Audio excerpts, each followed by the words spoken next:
بسم اللہ الرحمن الرحیم۔ میں بستر مرگ پر تھی، میرا حسین گلاب سا چہرہ کھملا اٹھا اور رنگ کانٹے بھری ٹہنی جیسا ہو گیا تھا۔ جب سے بیٹی جدا ہوئی تو میرا وجود اس کے پیار میں سمٹا ہوا تھا، وہ پتی پتی ہو کر بکھر گیا تھا۔ اس کے انتظار میں ریزہ ریزہ ہوتی میری آنکھیں رو رو کر بے رونق ہو گئی تھی۔ جس کی راہ تکتے برسوں سے میرا گھر کا دروازہ کھلا تھا وہ نہیں آیا، اور مجھے لگتا تھا وہ اب آئے گا بھی نہیں۔ جس کے انتظار میں آنکھیں پتھرانے کو تھی اور کوئی غیر نہیں تھا، وہ میرا شوہر تھا، جس سے اب مجھے اپنی یادوں کے حرف غلط طرح سے مٹا دیا تھا۔ میرے دل میں آج اس کی نہ صورت محو تھی اور نہ ہی اس کی یادیں مٹی تھی۔ اس نے مجھے طلاق بھی نہیں دی تھی، پھر بھی میں کیسے سمجھ لوں کہ اس کی بیوی نہیں رہی۔ ہماری شادی 1970 میں ہوئی تھی۔ اس وقت ہم دونوں کمسن تھے اور ہمارے دل ایک دوسرے کی محبتوں سے بھرے ہوئے تھے۔ میں ایک بیوہ ماں کی بیٹی تھی جب مالی حالات خراب تھے۔ ایک چھوٹا سا ذاتی گھر تھا۔ جب مرحوم والد صاحب کو ریٹائرمنٹ کے بعد رقم ملی تھی تو انہوں نے 2 کمروں کا گھر بنوایا۔ وہ اسکول ماسٹر تھے۔ والدہ نے باوجود کم آمدنی کے پرسکون زندگی بسر کی۔ جب میں نے 9ویں کلاس میں تھی تو والد صاحب کا ایکسیڈنٹ ہو گیا، تب انہیں ریٹائرڈ ہوئے تھوڑا عرصہ ہوا تھا۔ جب مکان کی تکمیل ہوئی تو یہ حادثہ پیش آ گیا اور اپنے خوابوں کی جنت میں اپنے ذاتی مکان میں صرف 2 ماہ ہی رہ پائے۔ میں والد صاحب کی وفات سے غمزدہ تھی۔ میری ملاقات فاخر سے ہو گئی۔ وہ حادثے کا عینی شاہد تھا۔ اس بعد میں بس میں سوار تھا جس کے ابو کے موٹر سائیکل کو ٹکر ماری تھی۔ اس نے اب بس سے اتر کر والد صاحب کی مدد کی کوشش کی، مگر وہ موقع پر جان بحق ہو چکے تھے۔ اس حادثے کی اطلاع دینے فاخر ہی اپنے دوست کے ساتھ گھر آیا تھا۔ ابا کے بٹوے میں ان کا شناختی کارڈ تھا، اس لیے تجہیز و تفکین میں ہماری مدد کی تھی۔ اس طرح اس کا اور امی جان کا تعارف ہوا۔ وہ ہمارے گھر آنے جانے لگا، ضرورت کے وقت ہماری مالی مدد بھی کر دیتا۔ اس وقت میرے دادا حیات تھے۔ وہ فاخر کے حسن و اخلاق سے کافی متاثر تھے۔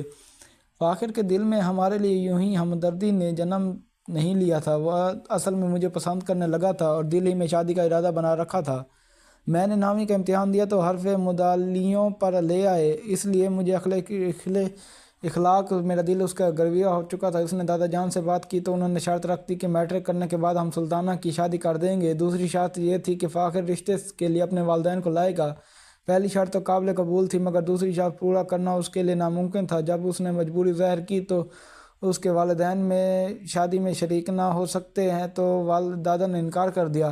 ان کے انکار کے اس قدر صدمہ ہوا کہ اس خواب کے آور گولیاں کھائیں اور ڈاکٹروں نے بہت کوشش کے بعد اس کی جان بچائی۔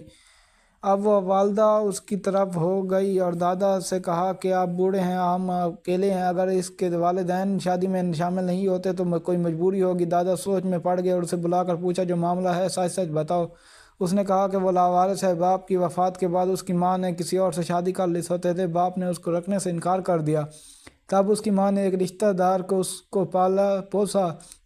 یہی وجہ ہے کہ وہ والدین کو رشتے کے لانے سے قاصر ہے۔ دادا جان نے کہا جس کے رشتہ دار نے پالا ہے اس سے ملا دو، وہ ہم اس کے ساتھ معاملات طے کر لیتے ہیں۔ اس نے بتایا کہ اس کے مہربان نے مجھے پال تو دیا، میٹرک تک پڑھایا، لیکن اب اس نے اپنے بیٹے جوان کی شادی کی اور اس کی بہو نے اسے گھر رکھنے سے انکار کر دیا۔ میں ایک دوست کے ساتھ رہتا ہوں، ہم نے کرائے پر کمرہ لیا ہوا ہے، میری معمولی سی نوکری ہے، یہ میرے حالات ہیں۔ سب کچھ سچ بتا دیا۔ والدہ اور دادا سوچ میں پڑ گئے۔ بالآخر ماں نے کہا میرا کوئی بیٹا نہیں، کیونکہ نہ ہم اس کو گھر داماد بنا کر بیٹے کی کمی پورا کر لیں۔ بہرحال میری شادی فاخر سے ہونا تھی، مگر ہماری شرطوں پر نہیں۔ اس کی شرطوں پر یعنی نہ اس نے اپنے گھر والوں سے ملایا اور نہ ہی اس کی طرف سے کوئی رشتہ طلب کرنے آیا۔ سادگی سے میری شادی اس کے ساتھ ہو گئی جیسے توقع تھی۔ دادا حیات تھے وہ تک وہ بہترین داماد ثابت ہوا، ساری تنخواہ میرے ہاتھ پر لا کر رکھتا اور امی اور دادا کا خیال رکھتا، ہمارے گھر کے تمام مسائل حل کرتا، اور اس نے اٹھا لیا تھا۔ امی خود کو خوش قسمت سمجھتی، ایسا نیک اور تابع دار داماد مل گیا۔ فاخر نے خاص طور پر یہ شادی اپنے رشتہ داروں اور گھر والوں سے چھپائے رکھی، تاہم اب مجھے ان کی باتوں سے کچھ غرض نہ تھی۔ محبت کرنے والے شوہر کو پا کر میں بہت خوش تھی۔ میرے گھر والے خوش اور مطمئن تھے۔ 1 سال سکون کا گزر گیا، میں ایک بیٹی کو ماں بن گئی۔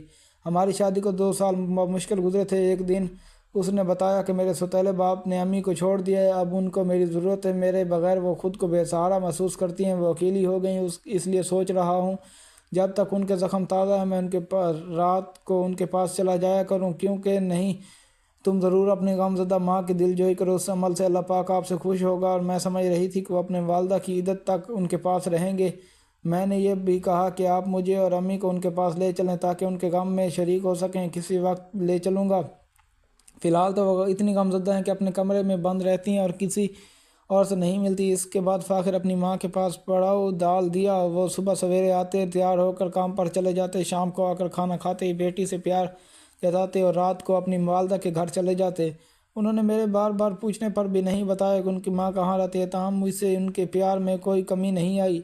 جب گھر سے جانے لگتے تو اداس ہوتے ہوئے کہتے، جب تم سے ملنے کے بعد گھر جانے لگتا ہوں تو مجھے بہت پریشانی ہوتی ہے، رات بھر تمہاری یاد میری نیند میں آتی ہے۔ گھر کی چھت سے نہیں، تمہارے گھر کی طرف سے جانے والے راستے پر نگاہیں جما کر گھنٹوں کھڑا رہتا ہوں، سوچتا ہوں کہ تم بھی میرے بغیر پریشان ہوگی۔ صبح ہوتی ہے تو فوراً تمہارے گھر کی طرف چل دیتا ہوں۔ یہ باتیں کہتے ہوئے تو خوشی سے میری آنکھوں میں آنسو آ جاتے۔ سوچتی تھی کہ کیا سبھی محبت کرنے والے شوہر ایسے ہی اپنی بیوی سے باتیں کرتے جاتے ہیں؟ آج جب فاخر کا دور دور تک کوئی پتہ نہیں تو مجھے سارے سوالوں کے جواب آپ ہی مل چکے ہیں۔ ہم کتنے بہت دنوں سے یوں ہی ایک دوسرے کی جدائی میں تڑپ رہے گزار دیے۔ کبھی اس کی صورت حال سے تنگ آ جاتی تو کہتی، مجھے اپنی والدہ کے پاس لے چلو، آخر میں ان کی بہو ہوں، وہ مجھے تمہیں قبول کریں گی۔ بہتر ہے تو ان سے مت ملو ورنہ تمہاری طلاق کروا دیں گی۔ میں ان کی بات سن کر سہم جاتی، کبھی کبھار دل بیٹھنے لگتا، مگر ان کی شکل دیکھتی تو سب وسوسے بھول جاتی۔ پھر اچانک ان کے آنے کے جانے میں فرق آنے لگا۔ پہلے وہ روز آتے تھے، پھر 2-4 دن کا وقفہ پڑنے لگا، بعد میں ہفتے کا، پھر ماہ بھر کی دوری اختیار ہوئی۔ میری بچی 4 سال کی ہونے کو آئی تھی، باپ کو یاد کرتی تو شکایت کرتی، روٹتی اور وہ بہانے بناتے، وجہ پوچھتی تو مصروفیت بنا دیتے۔ اب میں اپنی بچی کو مل کر گلے سے لگا لیتے وقت گزارنے لگی۔ ایک دن آئے، عید کا دن تھا، میں نے اپنی بیٹی کو نیا جوڑا پہنایا، تیار کروا دیا تو اپنی بیٹی کو گھمانے پھرانے، میلے کی سیر کروانے لے گا ہوں، شام کو واپس لے آؤں گا۔ میں نے خوشی سے خوشی ان کو ملا کر ساتھ توڑ دیا۔ وہ دن آج کا دن پھر لوٹ کر نہ آیا۔ فاخر نے کیا کہ اپنی بچی کی صورت دیکھنے کو ترس گئی۔ اس کے بعد دن کا چین، راتوں کی نیندیں مجھ پر حرام کی گئی۔ انتظار کا بھی کوئی حد ہوتی ہے۔ دل و خوف کے سانپ لوٹنے لگے، ذہن میں برے برے خیالوں کے بچھو ڈنگ مارنے لگے۔ فاخر پر اعتماد تھا، خدا خیر کرے کوئی حادثہ نہ پیش آ گیا ہو۔ ان کے گھر میں پتہ نہیں معلوم نہ تھا کہ ایک دن دستک ہوئی کہ میں نے دروازہ کھولا۔ ایک شخص تھا جس نے اپنا نام ساجد بتایا، بولا، میں فاخر کا دوست ہوں۔ وہ اپنی شادی سے پہلے میرے گھر کچھ عرصے ایک کوارٹر میں رہا، پھر وہاں سے چلا گیا۔ آج وہ میرے پاس آیا تھا اور یہ لفافہ دے گیا ہے، وہ آپ کو دے دوں۔ وہ لفافہ مجھے تھما کر چلا گیا۔ میں نے لفافے کو بے تابی سے چاک کیا، اندر خط تھا۔ فاخر نے لکھا، بچی کو گھر لے آیا تھا، اسے دیکھ کر شاید امی کا دل موم ہو جائے، اس کی وجہ سے تم کو بہو تسلیم کر لے، مگر میرا یہ حربہ ناکام رہا۔ امی نے بچی کو قبول تو کر لیا، اپنی بہن کے پاس بھجوا دیا تاکہ میں اس سے جدا کر کے نہ لے جاؤں، لیکن تم گھر لانے کی اجازت نہیں دے رہی تھی۔ بہرحال میں ان کو منانے کی کوشش کر رہا ہوں، تھوڑا سا صبر کرو، جلد ان کو منا کر تمہیں بھی لے جاؤں گا۔ یہ خط پڑھ کر میرے پیروں تلے زمین نکل گئی۔ اس کے بعد حالات بیان کرنا میرے بس کی بات نہیں۔ میں فاخر سے ملنے اور دیکھنے کے لیے تڑپتی رہی، مگر اس کے سنگ دل نے تو اپنی تو کیا، میری معصوم کلی تک کی شکل مجھے نہ دکھائی۔ اب میں ایک زندہ لاش تھی۔ ڈاکٹروں نے میری زندگی مایوسی ظاہر کر دی تھی اور ساری دنیا کہتی تھی فاخر نے تم کو دھوکہ دیا، لیکن میرا ذہن اس بات کو تسلیم نہیں کرتا تھا۔ ابا کی پینشن پر گزارا تھا، اماں کی وفات کے بعد وہ بھی بند ہو گئی۔ میں نے ایک کمرہ اپنے رہنے کے لیے رکھ لیا، باقی حصہ کرائے پر اٹھا دیا۔ دن یوں ہی گزرتے گئے، ہمت کر کے پرائیویٹ امتحان دیتی، بالآخر بی اے کر لیا، ایک سکول میں ملازمت مل گئی، 2 وقت کی روٹی کا آسرا ہوا، مگر فاخر کا دکھ بھولتا ہی نہ تھا۔ ہر وقت دعا کرتی کہ اے اللہ مجھے میری بیٹی سے ملا دے۔ ایک دن اسکول سے گھر لوٹ رہی تھی کہ ایک شخص پر نظر پڑی، غور کیا تو مجھے لگا یہ ساجد ہے۔ آواز دی تو بھیا ذرا ٹھہرو، کیا آپ ساجد ہیں؟ میں نے سوال کیا۔ ہاں میں ساجد ہوں، میں فاخر کی بیوی۔ کیا آپ نے مجھے پہچانا نہیں؟ پہچان تو لیا، لیکن آپ کافی بدل گئی ہیں۔ ہاں بھیا، غموں نے مجھے ایسا ہی کر دیا، دعا کیا کریں آپ مل جائیں تو فاخر کا پتہ پوچھیں، شاید آپ جانتے ہوں وہ کہاں ہے۔ میری بیٹی 4 سال کی تھی جب وہ بہانے سے لے گیا تھا، وہ دن اور آج کا دن دونوں کو ڈھونڈ رہی ہوں۔ بھیا مجھ پر ترس کھاؤ، اگر ان کا پتہ ہے تو ان کے بارے میں کوئی خیر خبر دے دو، بتاؤ دو۔ میں نے ہاتھ جوڑے تو اس نے کہا، پیروں میں بیٹھ کر رونے لگی، اٹھو بہن، رشتے میں ایسے اس طرح نہیں بیٹھو، میں آپ کو تمام احوال بتاتا ہوں۔ وہ میرے ساتھ گھر آ گیا، پھر اس نے بات شروع کی، تمہیں بہن کیا کہا سچ بھی کہوں گا، بات یہ ہے کہ فاخر برا انسان نہیں تھا، مگر بدقسمتی سے اس نے جنم ایسی جگہ ہوا جس کا نام لینا شرم پسند کرتے ہیں، بس بازار میں حسن کے معاملے میں پیدا ہوا۔ اس کی ماں نے نہایت حسین عادت میں ایک دولتمند شخص کو پسند آ گئی، اس نے اس کے ساتھ شادی کی لی، یوں بازار حسن ایک بنگلے میں چلی گئی۔ تاہم وہ اپنا بیٹا اور اپنی بہن کے حوالے کر گئی جو بازار حسن میں رہتی تھی۔ وہ بڑا ہو گیا تو اس نے ملاقات ایک مولوی صاحب سے ہوئی جس نے اس کو سیدھے راستے پر لگا دیا۔ ان کے ساتھ چلا گیا، وہاں اس نے میٹرک کیا۔ مولوی صاحب کا انتقال ہو گیا، اس نے کے ساتھ اپنی خالہ کے ساتھ پاس آنا پڑا۔ فاخر نے بچپن سے طلبہ کی بجائے ہنر سیکھا، خالہ کے پاس آ کر اسی کام کو اختیار کر لیا کیونکہ پیٹ کا دوزخ تو بڑھنا تھا۔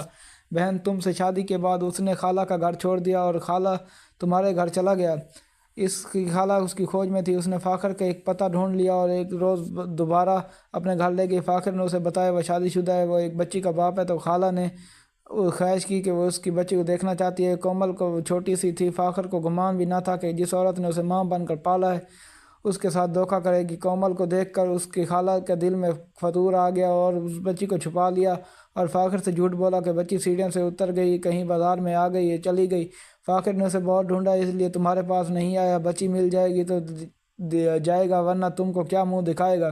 جب بچی نہ ملی تو فاخر غصے میں اپنی خالہ کو گولی مار دی، قتل کر دیا، جیل چلا گیا، اب تک سزا بھگت رہا ہے۔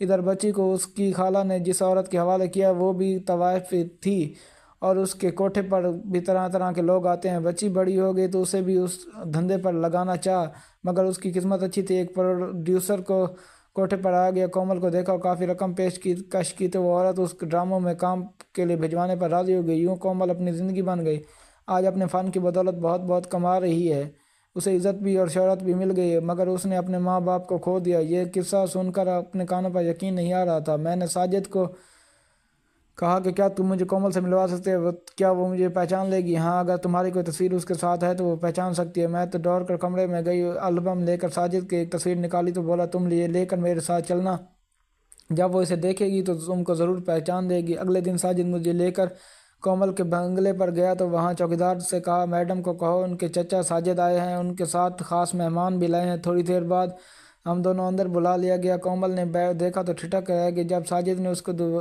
تمام احوال بتا کر تصویر دکھائی تو وہ میرے گلے سے لگ کر یوں ہی اللہ تعالیٰ نے معجزہ دکھایا، ہم دونوں کو ملایا۔ آج کومل کے پاس ہے، میرا بڑھاپا سکون سے گزر رہا ہے لیکن پہلے گرچہ بھولنے کے قابل نہیں، کوشش ضرور کرتی ہوں کہ افسوس فاخر کو پھانسی کی سزا ہو گئی، اس کے لیے اس کی ملاقات حسرت دل میں رہ گئی۔